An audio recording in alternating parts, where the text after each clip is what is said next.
World of Warcraft. Rise of the Horde by Christy Golding. Prologue. The power of the stranger radiated, swirled in glorious hues and reverberations, flowing like a cape behind him, circling his mighty head with light like a crown.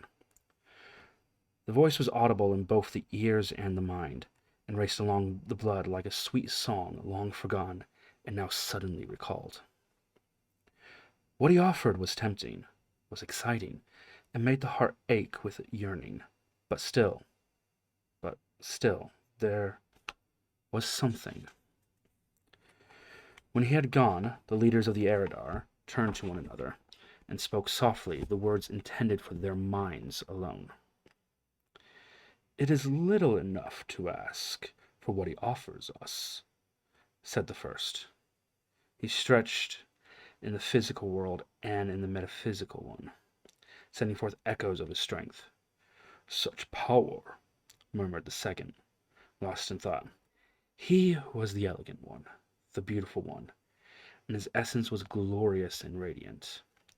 "And he speaks the truth.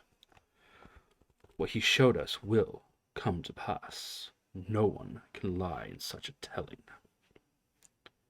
The third was silent.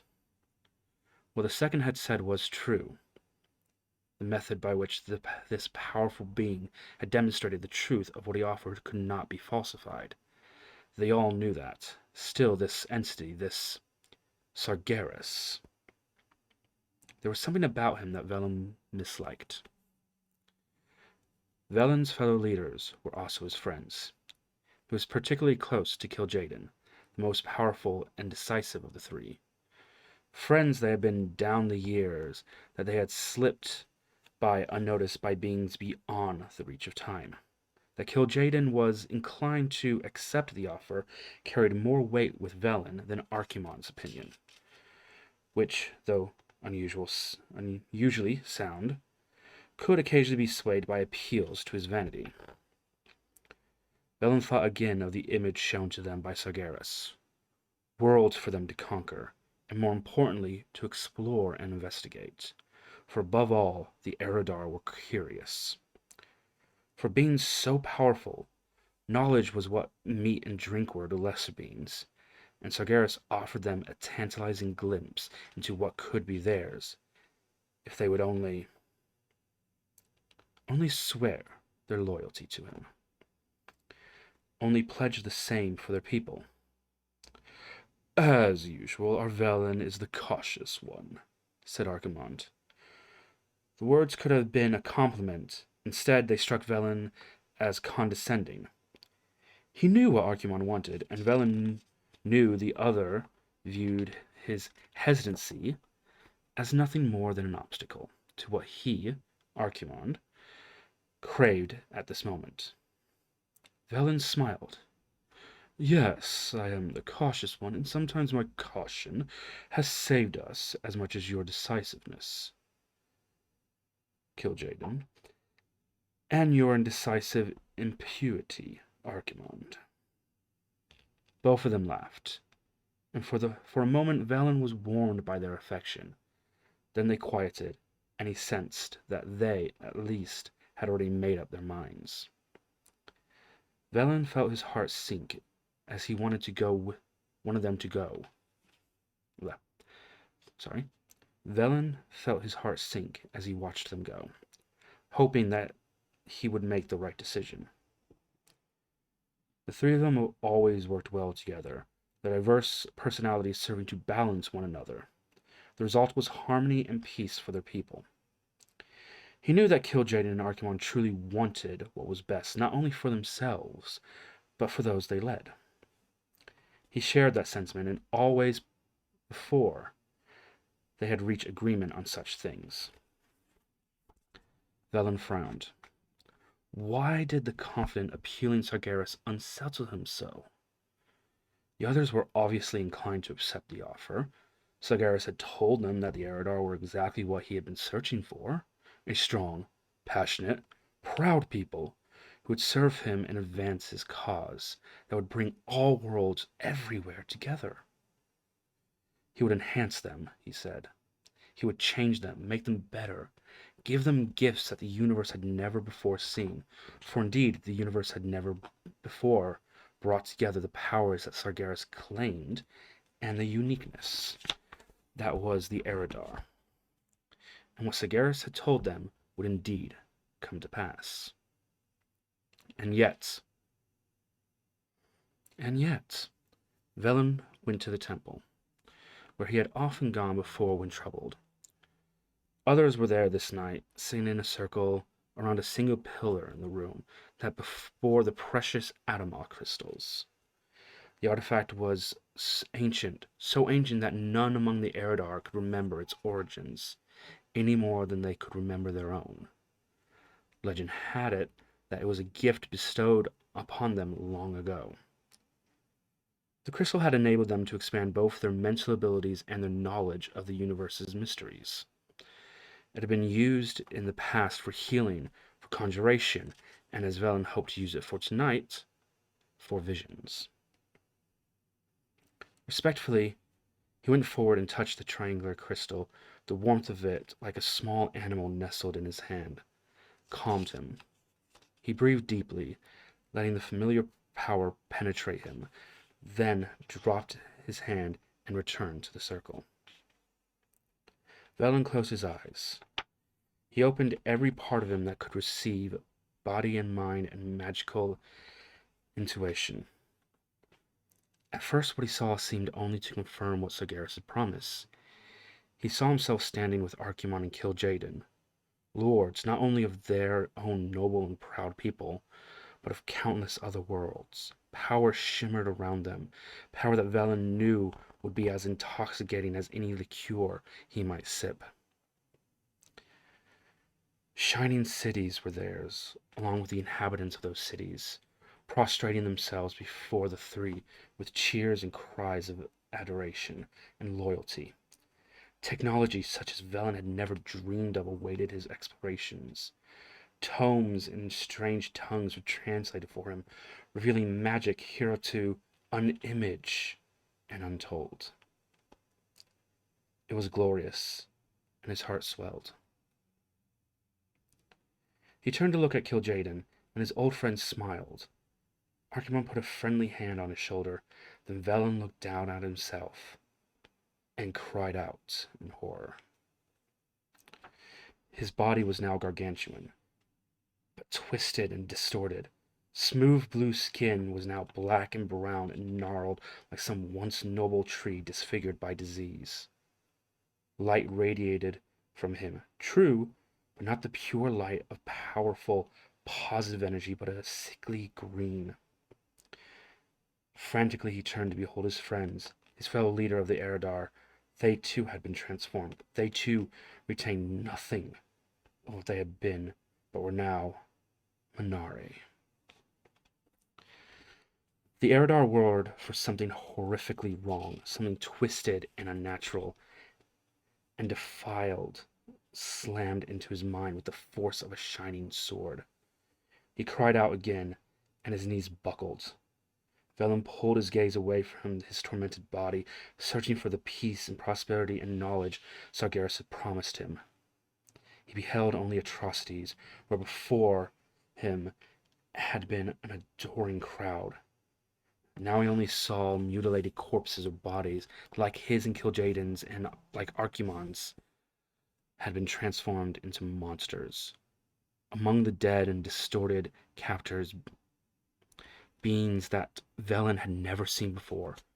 Strange dogs with tentacles sprouting from their backs, tiny twisted figures that danced and capered and laughed at the carnage, deceptive, beautiful creatures, their wings outstretched behind them, who surveyed what had been wrought and delighted with pride.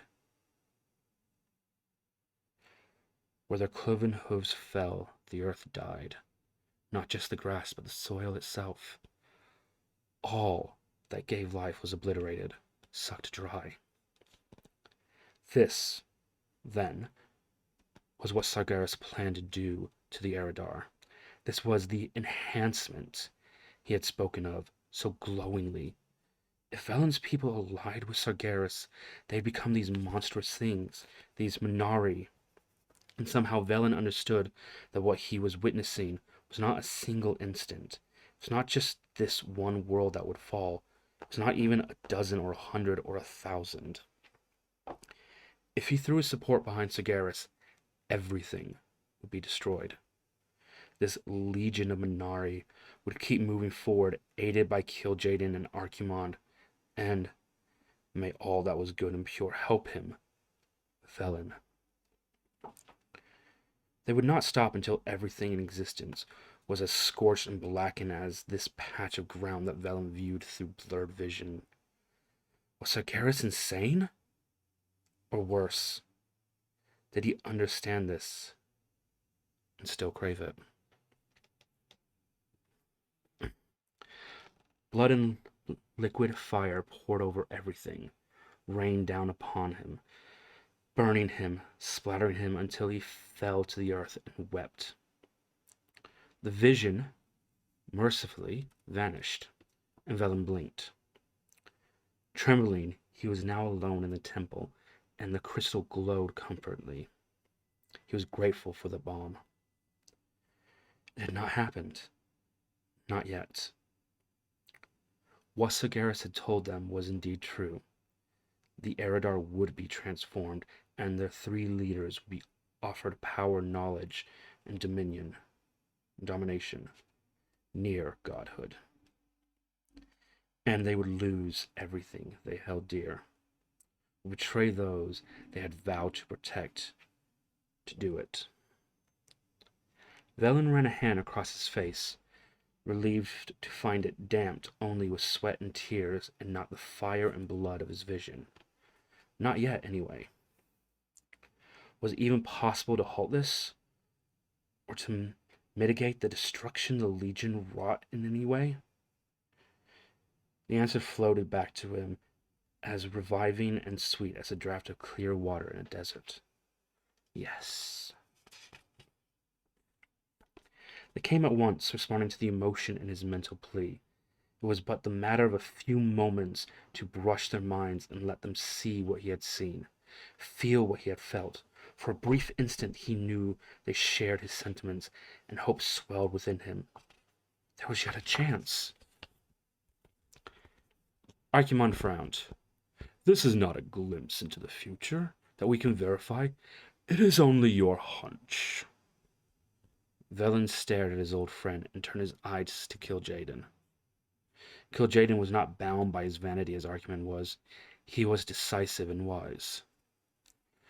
Kil'jaeden is right. Archimonde is right. Kil'jaeden said smoothly. There is no veracity here. Only an image in your own mind. Velen looked at him, pain welling inside of him, gently, sorrowfully. He detached his thoughts from theirs. Now, what was in his mind and heart stayed there. He would never again share it with these two who had once been like extensions of his own soul. Kil'jaeden took the withdrawal as surrender, which was as Velen intended, and smiled as he placed a hand on Velen's shoulder. I do not want to give up on what I know to be positive and good and true for what I fear might be unpleasant, he said. Nor, I think, do you. Velen could not risk a lie. He merely looked down and sighed. Once, Kil'jaeden and even Archimonde would have seen through such a feeble facade. But now, their thoughts were not on him. They were thinking about the apparently limitless power about to be bestowed upon them. It was too late to sway them. These two once great beings were Sargeras' playthings. They were on their way to becoming Minari. Velen knew with terrifying certainty that if they guessed that he was not with them, they would turn upon him with deadly consequences. He had to survive. if only to do what precious little he could to save his people from domination and destruction. So, he nodded, but spoke nothing, and it was decided that the 3 leaders of the Eredar would ally with the great Sargeras. Archimonde and Kil'jaeden departed quickly to make the necessary preparations to welcome their new lord. Velen grieved over his impotence. He wanted to save all of his people, as he had sworn to do, but he knew it was impossible. Most would trust in Kil'jaeden and Archimonde and follow them to their doom, but there were few who thought as he did, who would forsake everything merely upon his word. They would need to. Their homeworld of Argus would surely be destroyed, devoured by all the madness of the demonic legion. Those who would survive would have to flee. But flee where? Velen stared at the Adama crystal, despair flooding through him. Sargeras was coming. There is no place on this world to hide from such a being. How then would he escape? Tears blurred his vision as he gazed at the crystal. Surely it was his tears that made it seem to shimmer and pulse. Velen blinked. No. It was no trick of the light seen through tears. The crystal was glowing, and before his shocked gaze it rose slowly from its pedestal and floated until it was directly before him. "Touch it," a voice in his head said softly. Trembling, awestruck, Velen reached out a strong blue hand, expecting to feel the familiar warmth of the quiescent prism. Energy raced through him as he gasped.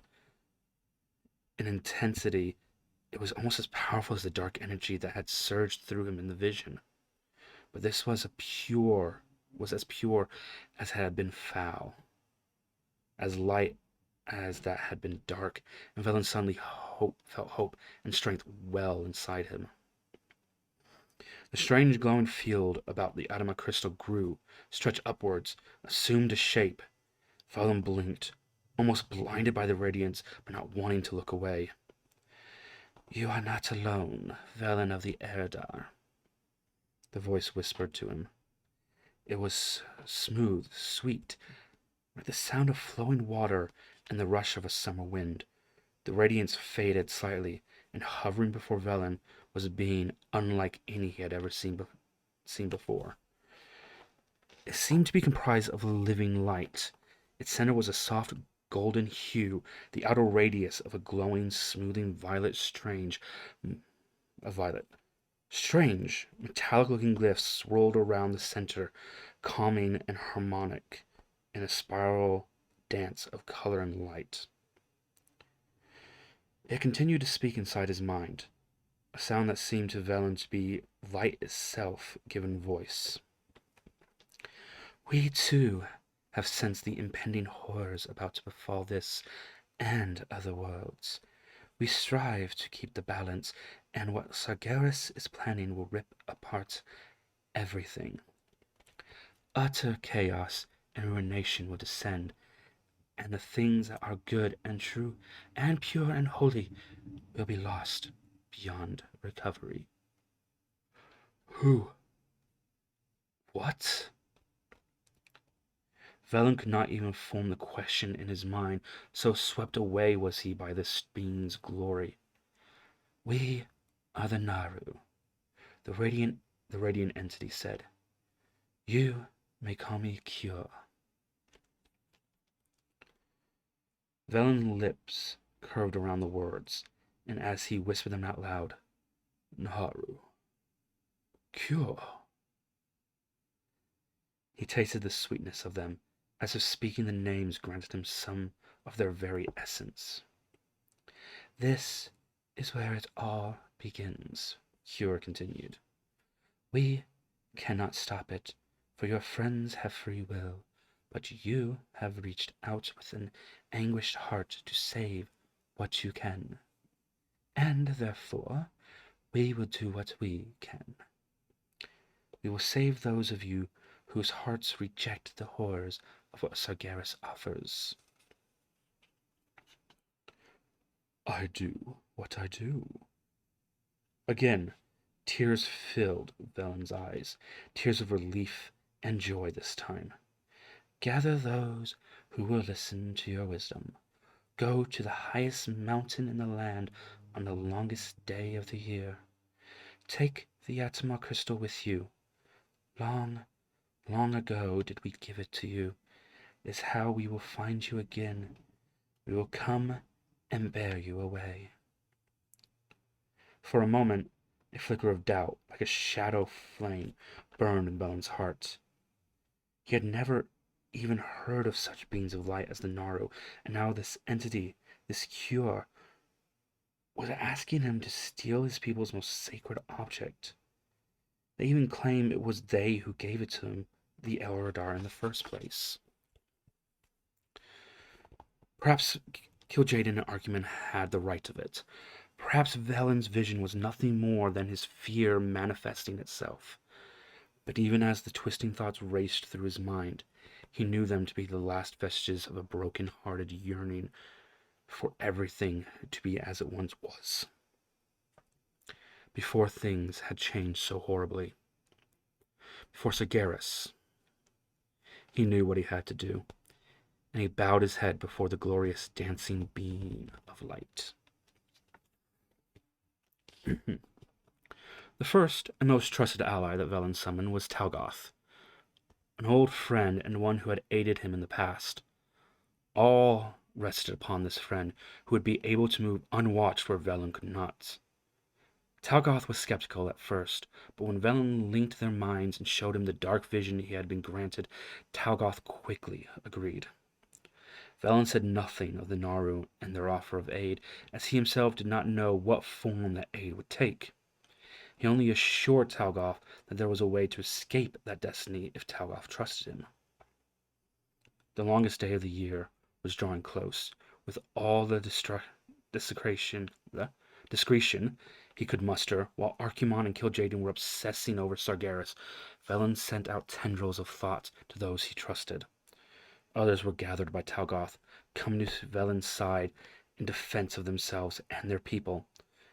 Velen then turned his attention to weaving the subtlest of magic webs about the two traitors he had once held as dear friends, so that their attention was not caught by the frantic activity occurring just beyond their vision. With startlingly speed and yet an agonizing slowness, an intricate web was created. When the last day came, and the Eridar who had chosen to follow Velen assembled on top the tallest mountain of their ancient world, Velen saw that the number was sickeningly small. They numbered only in the hundreds, those who were the only ones Velen truly trusted. He did not dare risk all by contacting those he thought would possibly turn against him. Only a short time ago, Velen had taken the Atma crystal from its place. He spent the last few days fabricating a false one so that no alarm would be sounded when it was discovered missing. He had carved it from symbol rock crystal with the utmost care, casting a glamour upon it so that it would glow, but remained dead to the touch. If someone brushed this false crystal with his or her finger, the theft would be revealed. The true Atma crystal he now had held close to his heart as he watched his people climb the mountain, their strong legs and sure hooves finding easy purchase. Many had already arrived and looked at him expectantly, the question clear in their eyes, if not on their lips. How, they were wondering, would they escape? How indeed, Velen thought. For a moment, he despaired, but then he recalled the radiant being who had linked its thoughts with his. They would come. He knew it. In the meantime, every moment that passed meant they were closer to being discovered, and so many were not here yet, not even Talgoth. Restalon, another old and trusted friend, smiled at Velen. They will be here soon. he said reassuringly. Velen nodded. More than likely, Restallon was right. There had been no sign that his old friends, and now enemies, Kil'jaeden and Archimonde, had been alerted to the outrageously bold plan. They had been far too consumed with anticipating their future power. And yet,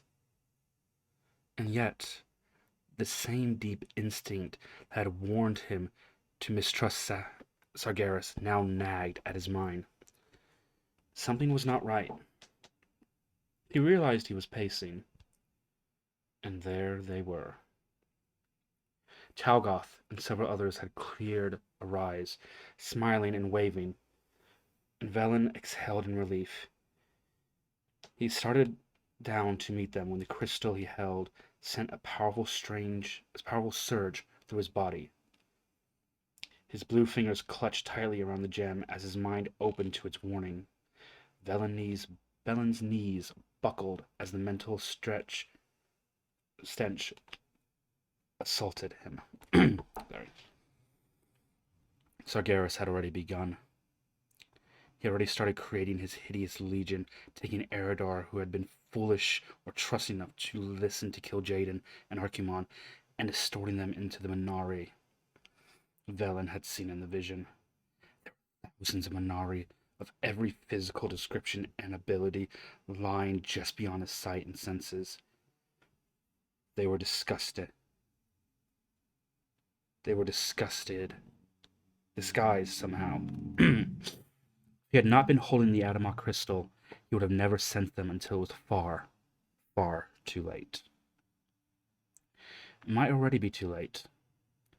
He turned a shocked gaze to Talgoth, suddenly aware that the taint was emanating from his old friend, as well as from the multitude, the legion of monsters who lurked beyond his sight. A prayer, wrenched from the other depths of his despairing soul, shivered up his mind. Cure, help us. The Minari were scrambling up the mountain now, sensing that they had been exposed and closing in like hungry predators for the kill. Except Velen knew that death would be preferable to what these distorted Eredar would do to him and those who followed him at his wit's end. At his wit's end, Velen gripped the Adamok crystal and thrusted it into the sky, upwards into the sky, as if the heavens themselves were cracking open. A pure shaft of radiant white light appeared. Its glory shone directly onto the crystalline prism, and before Velen's stunned gaze, splintered the white light into 7 distinct rays of various hues. Pain stung Velen as the crystal he held shattered, the sharp edges slicing his fingers. He gasped and instinctively reached for the fractured crystal, watching enraptured as the pieces hovered in the air, each transforming themselves into a perfect sphere and taking on the 7 radiant hues of the light that had once been a single perfect shaft of pure white radiance. 7 crystals, red, orange, yellow, green, blue, indigo, and violet, shot upwards, then sped to form an enclosure of light around the frightened forms of the gathered Eredar. At that precise instant, Talgoth raced towards him, naked loathing in his gaze. He slammed into the circle of multicolored light as if into a stone wall and tumbled backwards. Velen whirled and saw the Minari descend, snarling, drooling, their claws scrambling on the wall made only of light, yet which protected Velen and his people. A deep thrumming sound raced along Velen's nerves, more felt than heard. He looked upwards, and on this day of wonder saw something that surpassed even the miracles of the 7 stones of light. He beheld what looked at first like a descending star, so bright he almost could not bear looking upon it. As it drew closer, he saw that it was nothing so elusive as a star in the night skies, but a solid structure. Its center as soft and round as the orbs adorned with jutting crystalline triangles. Velen wept openly as a mental touch brushed his mind. I am here as I promised I would be. Prepare to abandon this world, Prophet Velen. Velen extended his arms upwards, almost like a child, begging a loving parent to be swept up in an affectionate embrace. The orb above him pulsed, and then Velen felt himself being lifted gently into the air. He floated upwards and saw that others too were rising towards the vessel. For such Velen now understood it to be, though it also vibrated with living essence that he could not yet comprehend. In the midst of the quiet joy, Velen heard the shrieks and screams and bellows of the Minari as their prey escaped. The base of the ship opened, and a few seconds later, Velen found himself standing on something solid. He knelt on the floor, if such it could be called, and watched as the rest of his people floated towards safety. When the last one had arrived, Velen expected the door to close and this ship that was made of metal, that was not metal, flesh that was not flesh, and what Velen suspected was the very essence of cure to depart. Instead, he felt a whisper in his mind. The crystals. Where there was one, there are 7. Recover them, for you will need them. Velen leaned over the opening and extended his hands. With shocking speed, the 7 crystals surged upwards towards him, striking his palm so hard he gasped. He gathered them close, ignoring the incredible heat they emanated, and threw himself backwards at once. The door disappeared as if it had never been present. Clutching the 7 Adamar crystals, his mind stretched so far he felt he was brushing the edge of madness. Velen hung, suspended for an endless instant between hope and despair. Had they done it? Had they escaped? From his position at the head of the army, Kil'jaeden had an unobstructed view as the mountain was swarmed by his slaves. For a glorious moment he tasted victory, almost as sweet as the hunger Sargeras had planted in his mind. Talgoth had done his job well. It had only been pure luck that Velen had been holding the crystal at the moment of the onslaught. Had he not, his body would be lying on the ground, torn into a handful of fleshy bits. But Velen had been holding the Adamar crystal, and he had been warned. Something had happened. Some strange lights had sprung up protectively around the traitor, and something had come for them. Now, as Kil'jaeden watched the particular vessel shimmering and disappeared, he had escaped. Curse him. Damn him. Velen had escaped. The Minari, whose delight had filled Kil'jaeden just seconds earlier, were now full of consideration and disappointment. He had touched all of their minds. They knew nothing. What was this thing that had come to snatch Velen from Kil'jaeden's very grasps? Fear now shuddered through Kil'jaeden. His master would not be pleased with these developments. What now? Asked Archimonde. Kil'jaeden turned to look at his ally. We find them, growled Kil'jaeden.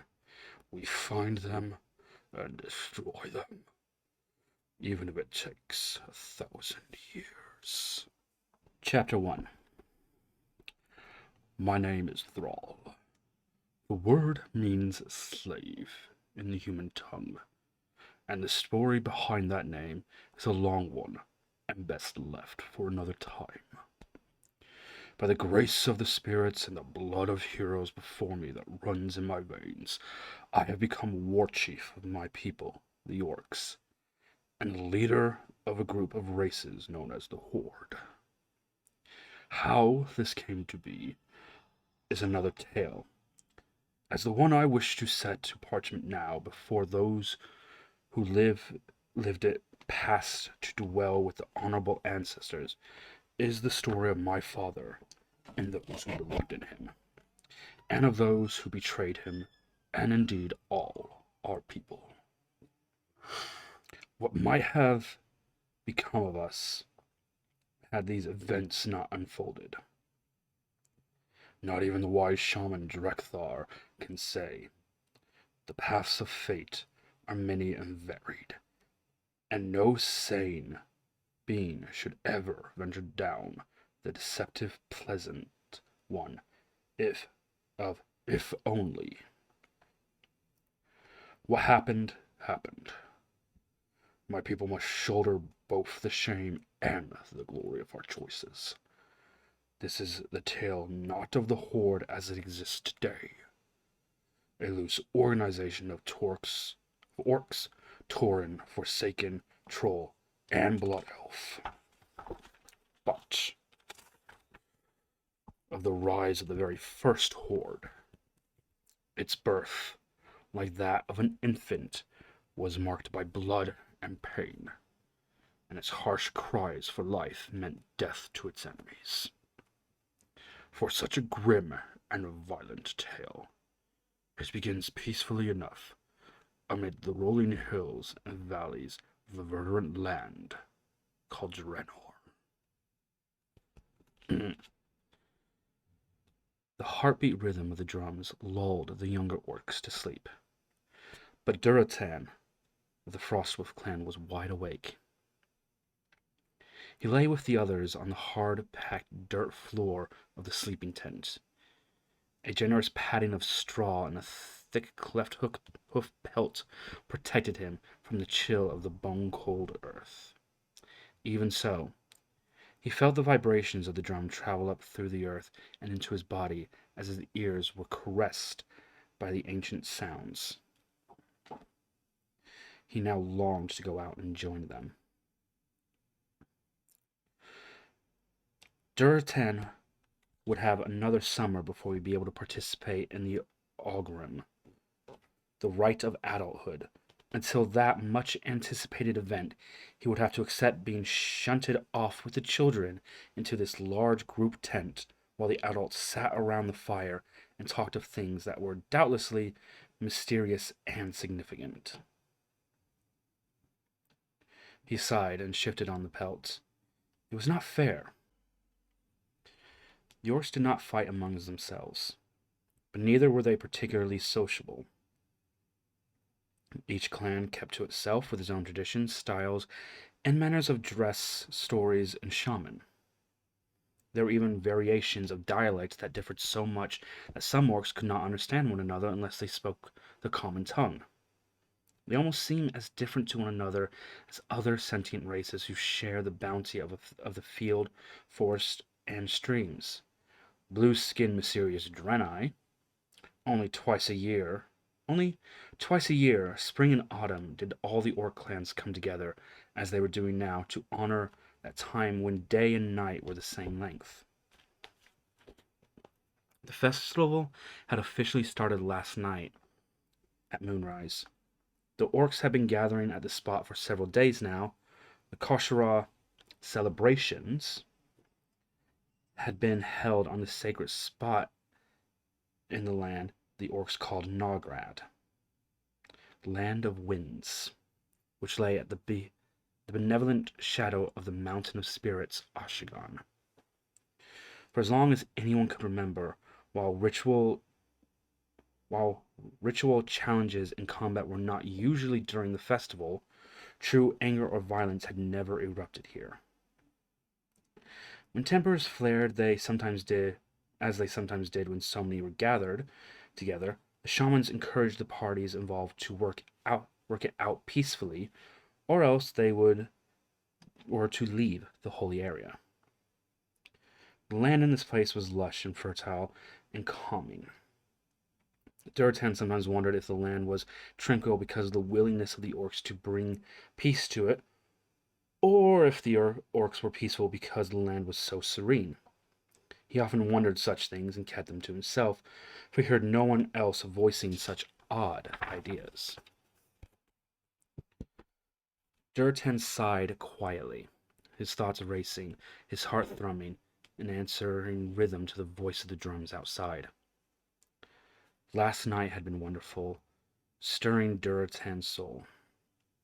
When the pale lady cleared the dark line of trees in her waning phase, but still bright enough to cast a powerful light that was reflected on the blankets of the white snow, a cheer had gone up from the throat of every one of the thousands of orcs assembled. Wise elders, warriors in their prime, even children held in their mother's strong arms, the wolves, both companions and mounts to the orcs, had joined in with exultant howls. The sound shivered along Duratan's veins as the drumming did now, a deep primal call of solution to a white orb who commanded the night skies. Duratan had glanced around to behold a sea of powerful beings raising their brown hands, silvered in the light, to the pale lady, all with one focus. If any ogre had been foolish enough to attack, it would have fallen in a manner of heartbeats beneath the weapons of this vast sea of single-minded warriors.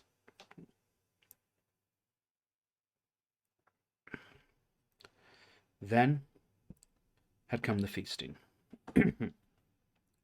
Dozens of beasts had been slain earlier in the season, before the winter had set in, and dried and smoked in preparation for the event.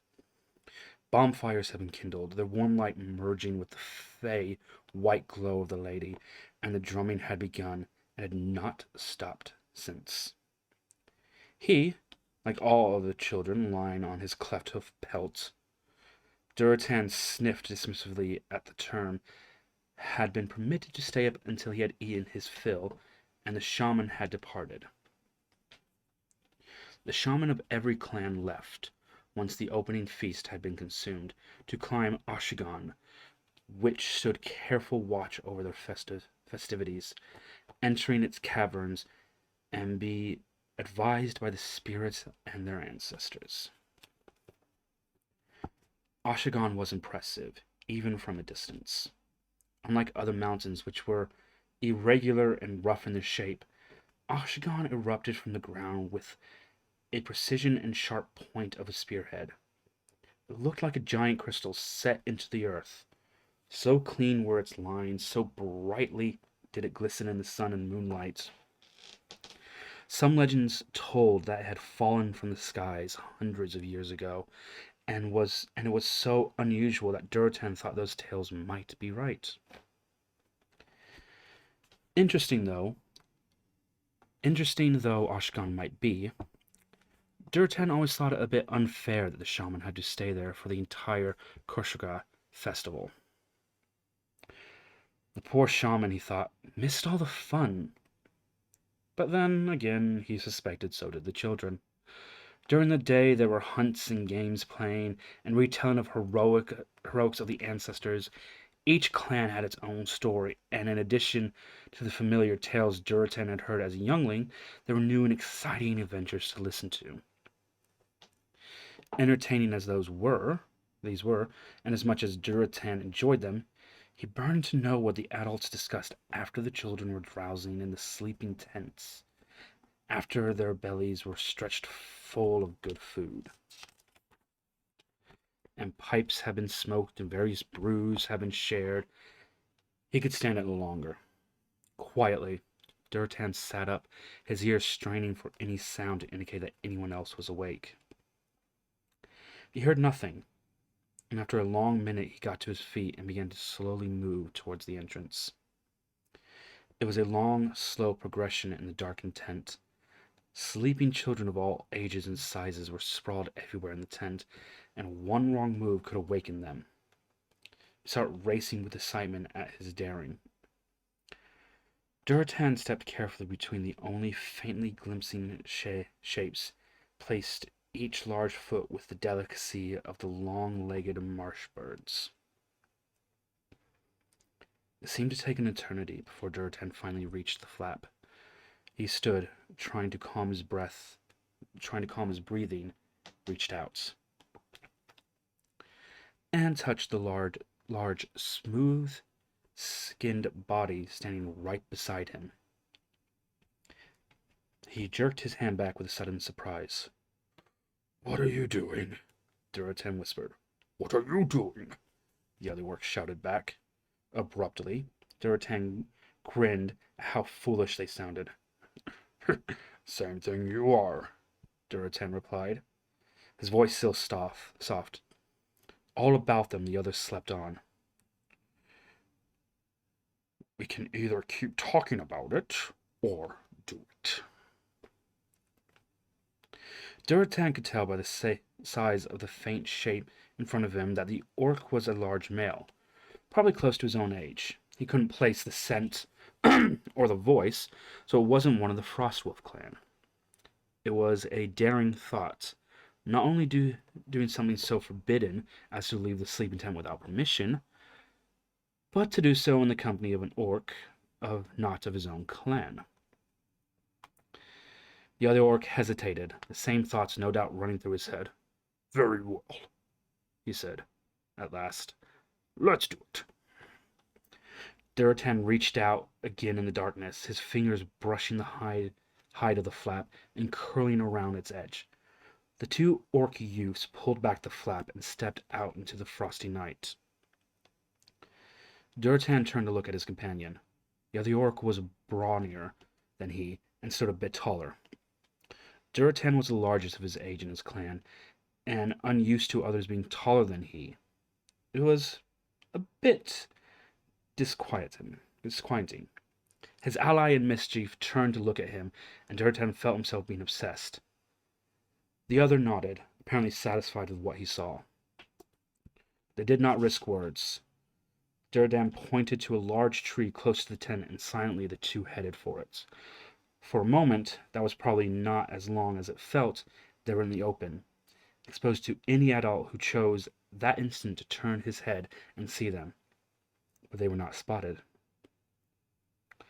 Durotan felt as exposed as if he were on a bright sunlight.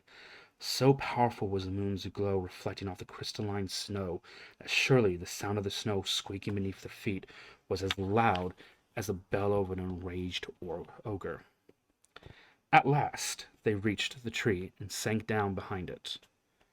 Durotan's breath misted as he finally exhaled. The other orc turned to him and grinned. "I am Orgrim, Knight of Telkar Doomhammer, of the Blackrock clan," the youth said in a proud whisper. Durotan was impressed. While the Doomhammer line was not the line of a chieftain, it was well known and honored. "I am Durotan, line of Garad of the Frostwolf clan," Durotan replied. Now it was Orgrim's turn to react to the fact that he was sitting with the heir to another clan. He nodded approvingly. For a moment they simply sat, reveled in the glory of their daring. Durotan began to feel the cold and wetness seep through his thick hide cape and got to his feet. Again he pointed at the gathering, and Orgrim nodded. They carefully peered around the tree, straining to listen.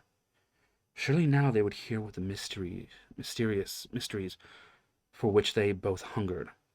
Over the crackling sound of the huge bonfire and the deep, steady beating of the drums, voices floated to them. "The shamans have been kept busy this winter with the fever," Durotan's father Garad said. He reached down and petted a huge white wolf who was drowsing by the fire. The beast, its white coat distinguished as a frost wolf, made a soft crowing sound, a pleasure. "Soon as one of the younglings gets cured, another falls ill."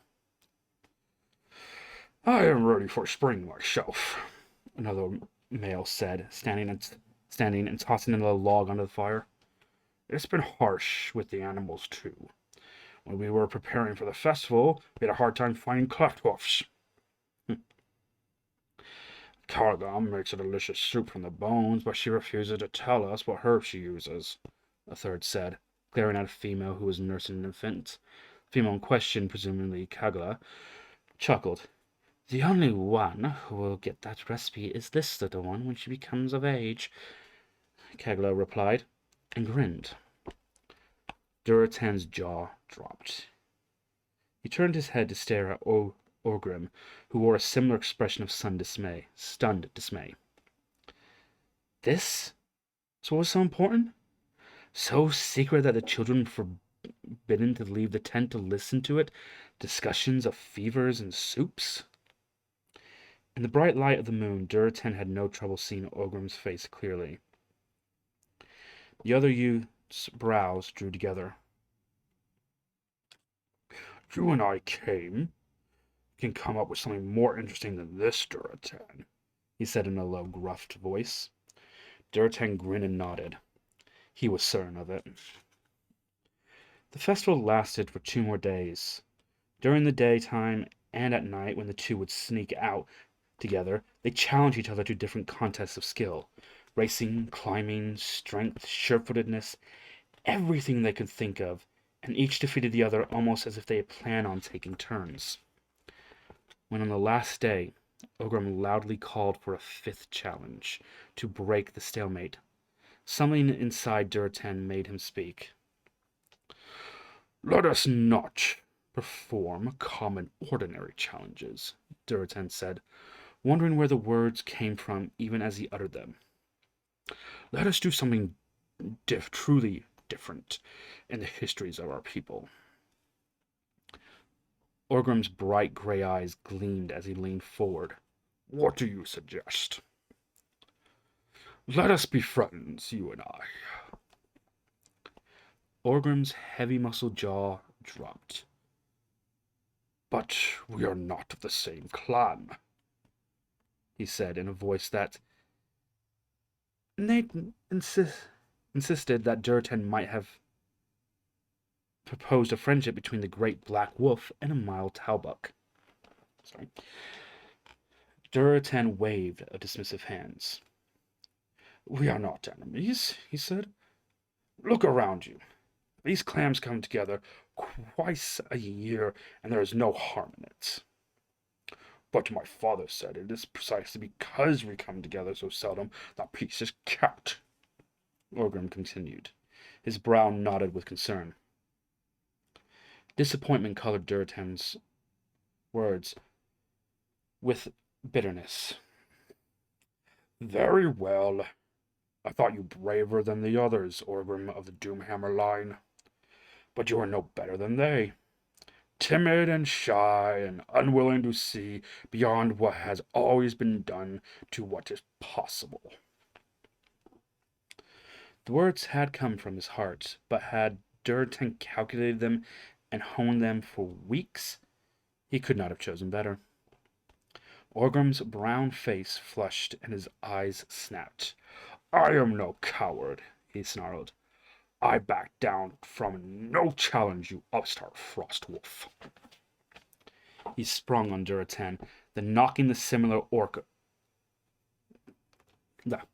He sprung on Duratan, then, knocking the smaller orc off his feet, and the two pummeled each other until the shaman needed to be brought in for healing and lecturing on the inappropriateness of fighting in a sacred space. Impetuous boy, scowled the head shaman of the Frostwolf, an ancient orc female they called Mother Keshir.